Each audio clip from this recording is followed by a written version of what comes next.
Hello students, today I am going to start a new topic, that is increasing and decreasing function. In previous class we have learned about the rate measurement that comes under the applications of derivative. What? Applications of derivative. Application means uses. Derivative का जहां जहां use होगा हम उसकी बात कर रहे हैं. प्रीवियस टॉपिक जो हमने किया that was rate measurement. That was comparatively easy topic. Rate of change of quantities. Quantities के बारे में क्या बताया था आपको, किसका चेंज करना है? सरफेस एरिया का, वॉल्यूम का, पेरीमीटर, एरिया. एरिया पेरीमीटर किस केस में? दैट इज स्क्वायर, रेक्टेंगल और circle. Surface area and volume cube, cuboid, cylinder, cone, hemisphere, sphere. 3 dimensional figure के बारे में हम सब ने पढ़ा. आज जो टॉपिक स्टार्ट करने जा रहे हैं हम, that is increasing and decreasing function. बेटा इंपॉर्टेंट टॉपिक है, ध्यान से इसको देखना.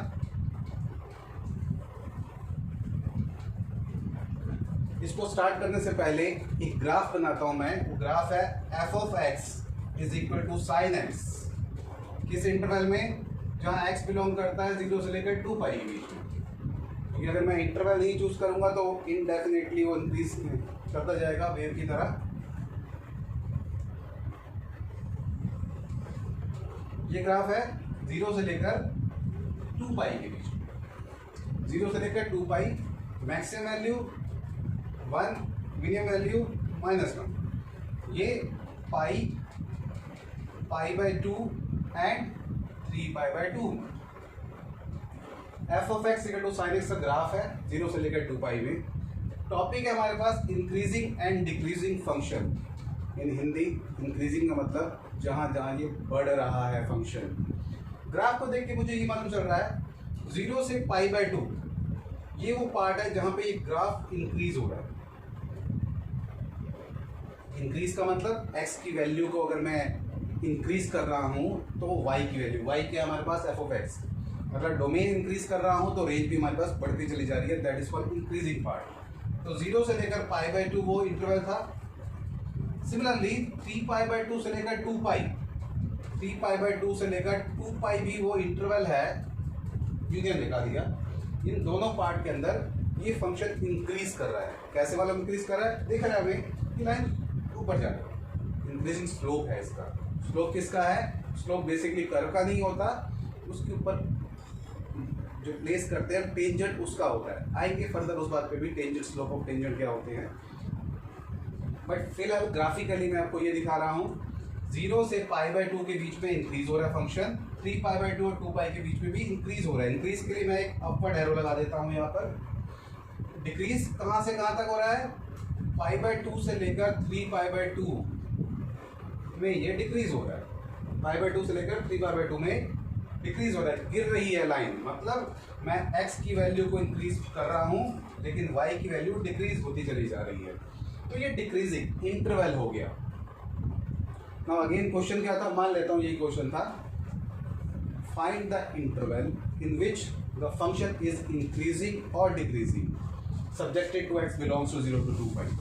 सब्जेक्टेड टू क्यों है हमारे पास में? अगर 0 से 2 पाई मैं नहीं लेता तो इट मीन्स -इन्फिनिटी से लेकर +इन्फिनिटी उस पूरे के पूरे रियल नंबर में कोई भी वैल्यू हो सकती है. तो मुझे उस पूरी नंबर लाइन को ही इंटरवल्स में डिवाइड करना होगा. बट ये मेथड नहीं हो सकता. अगर क्वेश्चन मुझसे ऐसा पूछा, मैं ऐसा तो नहीं कर सकता कि ग्राफ बनाया, ग्राफ में दिखाया अच्छा ये इंक्रीज हो रहा है तो इंक्रीजिंग, डिक्रीज हो रहा है तो डिक्रीजिंग. क्यों? क्योंकि हर एक फंक्शन में ग्राफ बना ले ऐसा मेरे लिए पॉसिबल नहीं. स्पेशली तब जब फंक्शन अकेला नहीं आएगा ना, कंबाइंड फंक्शन हो गए, ट्रिग्नोमेट्री है, पॉलिनोमियल है साथ साथ में. अब उन सबके मैं पहले ग्राफ बनाऊं तो ग्राफ से अपने आंसर्स दूं तो ये पॉसिबल नहीं है. तो कोई और मेथड होगा इसका, जरूर होगा. टॉपिक का नाम हमारे पास है AOD, application of derivative. Derivative तो यूज ही नहीं किया अभी तो मैंने. क्या मीनिंग हुआ इसका? कि मुझे डेरिवेटिव यूज करना है और डेरिवेटिव यूज करने के बाद अपनी बात को बताना है कि भाई ये इंटरवल है जिसके अंदर इंक्रीजिंग और डिक्रीजिंग है. ये एग्जांपल मैंने इसलिए लिया क्योंकि आप सब वेल अवेयर हैं 11th क्लास के अंदर भी ग्राफ हमने सीखा था, साइन एक्स का, कॉस एक्स का बेसिक ग्राफ तो सीखे। क्या करूंगा, एफ डैश एक्स, इस फंक्शन का डेरिवेटिव कर दिया, that is cos x, F dash x cos x कर दिया। नाउ एफ डैश एक्स को 0 के इक्वल पुट करना है, एफ डैश एक्स को 0 के इक्वल पुट करना है, मीन्स कॉस एक्स की वैल्यू 0 हुई। Critical point, these are called critical point, जो पॉइंट निकलेंगे। कॉस एक्स को 0 के इक्वल पुट किया, एक्स की कौन सी वैल्यू सेटिस्फाई करेगा ये, जो इसी इंटरवल में लाई करती है। तो एक्स की वैल्यू कॉस π/2 पे भी 0 होता है एंड 3π/2 पे भी 0 होता है। एक्स की दो वैल्यूज आ गई, π/2 और 3π/2। नाउ मेरा काम क्या है, मुझे इंटरवल बनाने हैं। नंबर लाइन बनाई, कहाँ से स्टार्ट होगी, जो इंटरवल गिवन में है, 0 से लेकर 2π। ये जो दो पॉइंट्स है π/2 एंड 3π/2, मैंने इसी नंबर लाइन पे प्लॉट कर दिए। नाउ इस तरह दो पॉइंट ने इस पूरी नंबर लाइन को 3 हिस्सों में डिवाइड कर दिया, 3 पार्ट में डिवाइड कर दिया, 3 इंटरवल बना दिए। एक 0 से π/2 है, एक π/2 से 3π/2 है और एक 3π/2 से 2π। इस इंटरवल में से मैं कोई भी एक वैल्यू चूज करूंगा जो मेरी मर्जी है, जो मेरी मर्जी है, और उसको एफ डैश एक्स में पुट करके देखूंगा। तो मुझे क्या देखना है, आइदर वैल्यू पॉजिटिव है या नेगेटिव है। वैल्यू से, मैग्नीट्यूड से मतलब नहीं है मुझे, कोफिशिएंट से मीनिंग मुझे कोई मतलब नहीं है, 2 है, 4 है, 5 है, 10 है, 50 है, मतलब नहीं। मुझे सिर्फ और सिर्फ उसके साइन से मतलब है, मीनिंग है। 0 से π/2 एक्चुअली मेरी फर्स्ट क्वाड्रेंट ही है, एफ डैश एक्स मेरे पास ये था। फर्स्ट क्वाड्रेंट में मैं कोई भी वैल्यू पुट करूंगा तो ये प्लस ही आएगी, तो मैं ये प्लस लगा देता हूँ। क्या बताया, मुझे वैल्यू से मतलब नहीं है, उसके साइन से मीनिंग है। π/2 से लेकर 3π/2, π/2 से लेकर 3π/2 ये सॉरी π/2 से 3π/2। एक्चुअली में दोनों क्वाड्रेंट की बात हो रही है, दोनों ही क्वाड्रेंट में कॉस नेगेटिव होता है। अभी भी मुझे कोई वैल्यू लेने की नीड नहीं है, नहीं तो मैं ऐसा भी कर सकता था कि अगर मुझे इसमें सिलेक्ट करना है तो π/3 π/6 एक वैल्यू लेकर और मैं पुट करके देखता क्या आ रहा है, बट मुझे वैसे ही मालूम है। ये रहा फोर्थ क्वाड्रेंट, इस क्वाड्रेंट की बात हो रही है, इस क्वाड्रेंट में भी कॉस पॉजिटिव होता है। तो क्या लिखूंगा मैं, F dash X is greater than 0 for all x belongs to 0 to π/2। Open interval लगाया मैंने बेटा, क्यों, क्योंकि ओपन इंटरवल क्यों लगाया, क्योंकि π/2 पे तो ये 0 आएगा।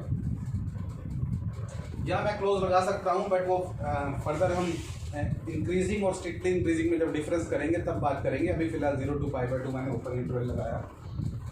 F dash X is less than 0 for all x belongs to π/2 and 3π/2 open interval. क्यों, क्योंकि ये यही क्रिटिकल पॉइंट है, इनको मैं पुट करूंगा तो पॉजिटिव वैल्यू नहीं आएगी, इस पर 0 आएगी।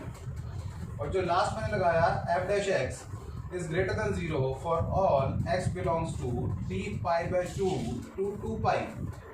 ये 2π लिमिट थी, मुझे गिवन में था क्वेश्चन में। तो इस तरह से इंटरवल बन गए।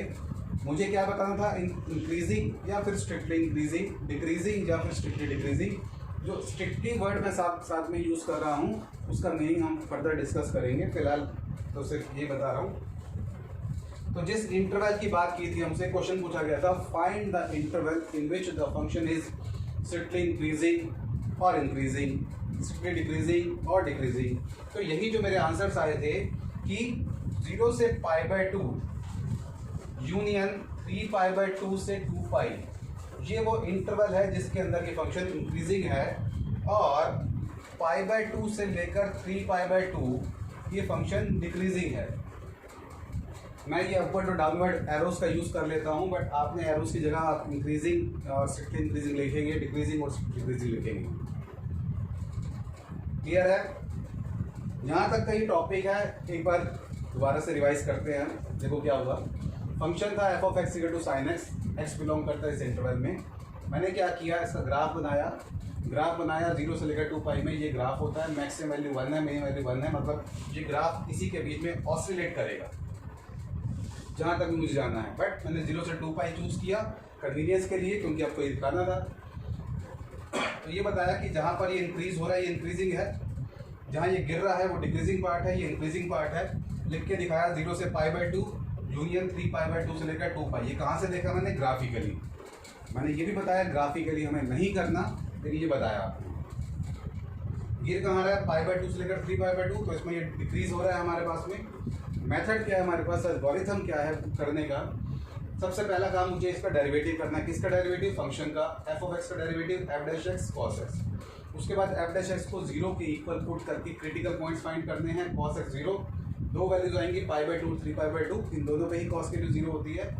नंबर लाइन बनाएंगे, कहाँ से स्टार्ट करना है कहाँ एंड करना है, इस इंटरवल को देख के 0 से लेकर 2 पाई। ये दो वैल्यूज के बीच में ही ऑलवेज होंगी क्योंकि मैंने चूज ही वहीं से की थी।